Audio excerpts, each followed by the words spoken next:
एक मैप के जरिए आपको दिखा रहे हैं कि जब विमान मुंबई से उड़ा है और उसके बाद सीधे बारामती के लिए रवाना हुआ है। दूरी तकरीबन 240 किलोमीटर की थी।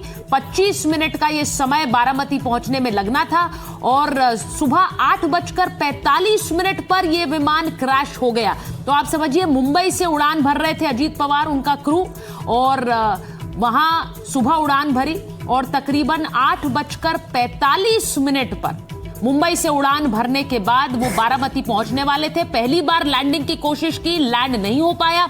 दूसरी बार लैंडिंग की कोशिश की तो विमान दुर्घटनाग्रस्त हो गया और कहा जा रहा है कि फ्यूल टैंक में आग लगने के बाद बुरी तरह से आग की लपटों में घिरा हुआ, जो तस्वीरें आप वहां पर देख भी रहे हैं। तो देखिए, फ्लाइट डेटा है, उसके रिकॉर्डर के आधार पर हम ये पूरा मैप दिखा रहे हैं। उसका रूट मैप है। मुंबई से उड़ा, पुणे के होता हुआ बारामती एयरपोर्ट के आसपास इसने चक्कर लगाया। एक उस समय विजिबिलिटी कम थी, इसलिए एक पूरा चक्कर लगाया और दोबारा लैंडिंग की जब कोशिश की तो लैंडिंग में नाकामयाब रहा और उसी वक्त दुर्घटनाग्रस्त हो गया, जिसमें 5 लोगों की मृत्यु हो गई है। इसमें अजित पवार भी सवार थे।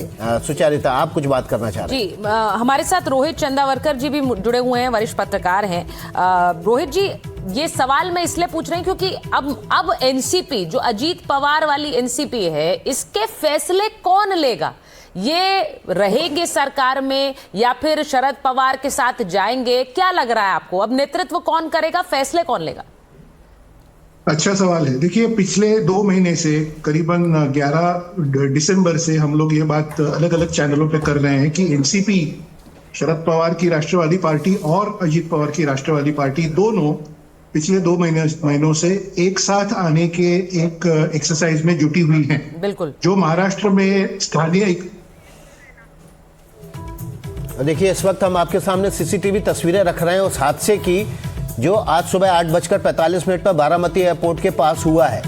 देखिए, रनवे पर उतरने की कोशिश के दौरान अजित पवार का विमान क्रैश हो गया और उसके बाद क्रैश होने के साथ ही उसमें धमाके के साथ आग लग गई। ये सीसीटीवी तस्वीरें देखिए, आग का गुबार उठता हुआ दिख रहा है और उसके बाद धुआं ही धुआं है।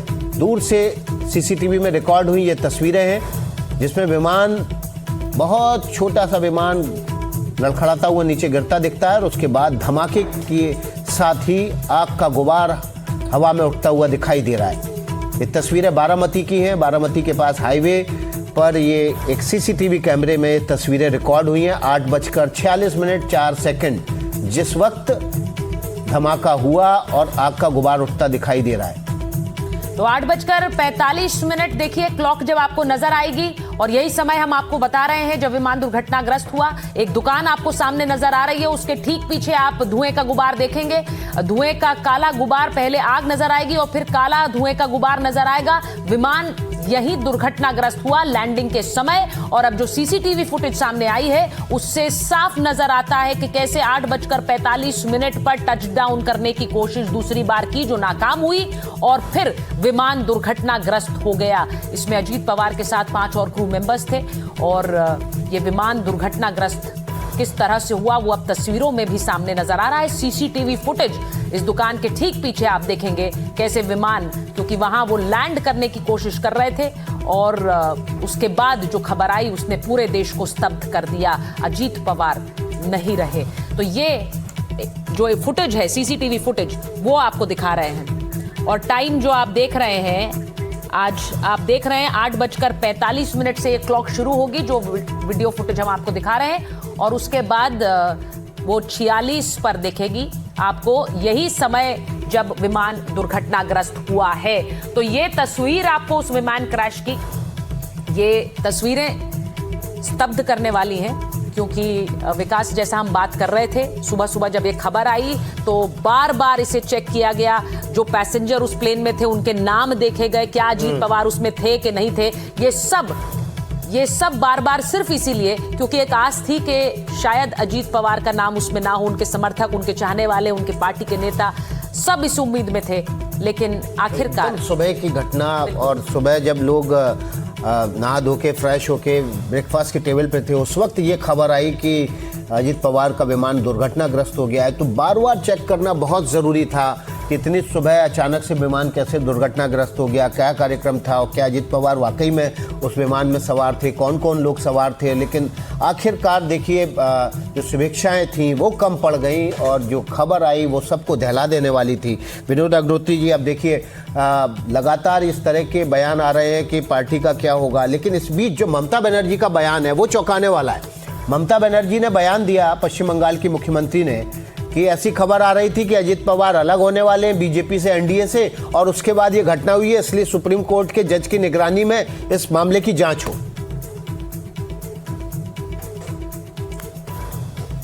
विनोद अग्निहोत्री जी।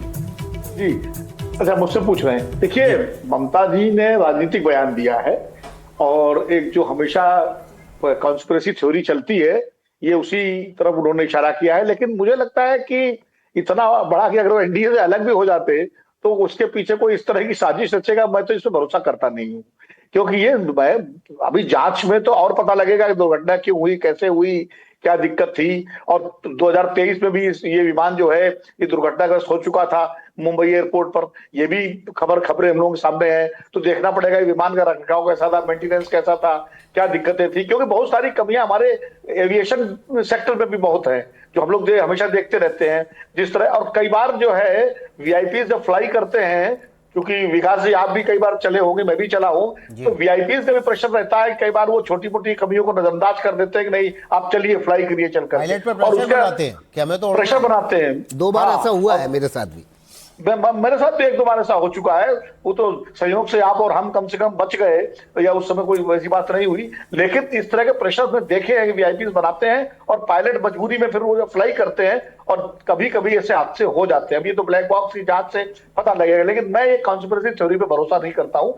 जांच तो होगी। अब इस तरह से तो फिर बहुत सारे हवाई दुर्घटनाएं हुई हैं। जीएमसी बारी होगी, माधव सिंधिया और ओपी जिंदल, सुरेंद्र चौधरी, बिपिन रावत, तमाम सारे, दोरजी खांडू, राजशेखर रेड्डी, तो बड़े लोग मारे गए हैं उसमें।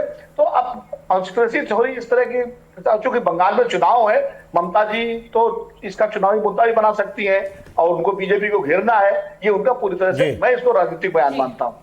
आप इसे राजनीतिक बयान मानते हैं। एक बार सौरभ के पास चलते हैं, हमारे सहयोगी जुड़े हुए हैं। सौरभ, अब तो सीसीटीवी फुटेज भी सामने आ रही है, जो तस्वीरें हम दिखा रहे हैं, एक तरफ जो दुर्घटना स्थल है उसकी तस्वीर, दूसरी तरफ सीसीटीवी फुटेज दिखाता है कैसे विमान दुर्घटनाग्रस्त हुआ, और क्या डिटेल्स निकल कर आ रही हैं? देखिए, सबसे अहम अब इस पूरे मामले में जो ब्लैक बॉक्स होगा, जिस तरीके से हम अपने दर्शकों को भी बता रहे हैं कि ब्लैक बॉक्स काफी ज्यादा अहम होगा। लेकिन दूसरी अगर जो बात करें तो अब ये सीसीटीवी फुटेज सामने आया है। अब देखिए, सीसीटीवी फुटेज इसलिए सबसे ज्यादा अहम हो जाता है कि देखिए कैसे दुर्घटना से ठीक पहले जब ये पूरा हादसा हुआ है, कैसे ये प्लेन नीचे गिरा है, नीचे गिरने के बाद एक पूरा आप देखें कि जो आग का गुब्बारा वहां पर हमें नजर आ रहा है। आप तस्वीरें साफ तौर पे देख सकते हैं कि किस तरीके का ये पूरा दर्दनाक हादसा है, किस तरीके से अंदर इसमें जो लोग सवार थे इस प्लेन के अंदर उनका क्या हाल हुआ रहेगा। तो आप देखें कि अब ये सीसीटीवी सामने आया है और ये भी बहुत एक अहम सुराग होगा इन्वेस्टिगेशन के लिए। अब जब ये पूरा मामले की जांच की जाएगी तो सबसे पहले तो जो ब्लैक बॉक्स है उसके तहत जो पायलट से अंदर जो बात की रहेगी, वहां पर वो जो रिकॉर्डिंग हुई रहेगी वो। ठीक है, सौरभ रास्ते में हैं और बारामती पहुंच रहे हैं। नेटवर्क की प्रॉब्लम की वजह से उनसे बातचीत नहीं हो पा रही है, फिर से कोशिश करेंगे। लेकिन देखिए, रोहित चंदावरकर हमारे साथ वरिष्ठ पत्रकार जुड़े हुए हैं, महाराष्ट्र की राजनीति पर पैनी नजर रखते हैं। रोहित चंदावरकर जी, आपसे सवाल है, अजित पवार के बाद उनकी विरासत, उनके 2 बेटे हैं जय और पार्थ, इनमें से कौन संभालेगा? और अगर दोनों पार्टियां एक भी हो जाती हैं, शरद पवार की एनसीपी और अजित पवार की एनसीपी, तब भी अब एक बीजेपी के कम उम्र के अध्यक्ष बनने के बाद एक दबाव इनके पे ऊपर भी होगा कि नई पीढ़ी को जिम्मेदारी सौंप दे, नई पीढ़ी को सरदार बनाया जाए पार्टी का।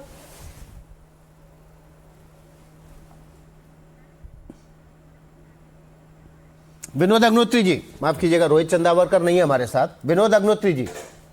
नहीं, निश्चित रूप से आपकी बात, देखिए पहली बात तो क्या ये मर्जर करते हैं, मर्जर करने के बाद शरद पवार जी की जो सेहत और उम्र है उसके हिसाब से मुझे नहीं लगता कि वो उस तरह के जो आज की चुनौतियां हैं एनसीपी के सामने उनका सामना करने के लिए निश्चित रूप से एक नया नेतृत्व तो चाहिए। अब वो नया नेतृत्व सुप्रिया सुले जी हो सकती हैं या अजीत पवार के बेटे हो सकते हैं। मुझे लगता है सुप्रिया जी वरिष्ठ हैं, उनकी प्रफुल्ल पटेल भी हैं, लेकिन होगा कोई परिवार से ही अगर मर्जर होता है तो। लेकिन मर्जर में विकास जी सबसे बड़ा सवाल है वो है कि मर्जर के बाद भारतीय जनता पार्टी के साथ क्या रिश्ते रहेंगे।